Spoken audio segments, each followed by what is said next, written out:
Tanggalin muna natin kasi madudurog to kapag naapakan ng sayote.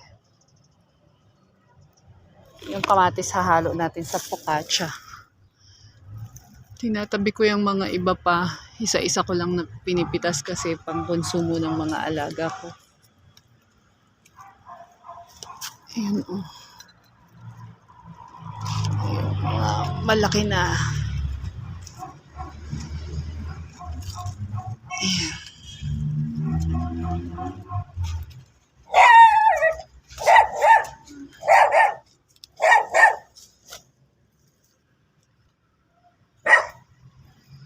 So that's all for now. Ayan yung mga na-harvestin ko pa pag sinipag. Ayan. Magkuha tayo ng dagdag na kamatis.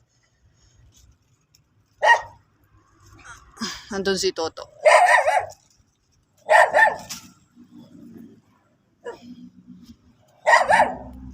Okay. Sa next day naman tong iba. Para sa mga ibang pagkain ng alaga ko. Next day ulit. Bukas ulit yan. That's all for now. Yung bahay.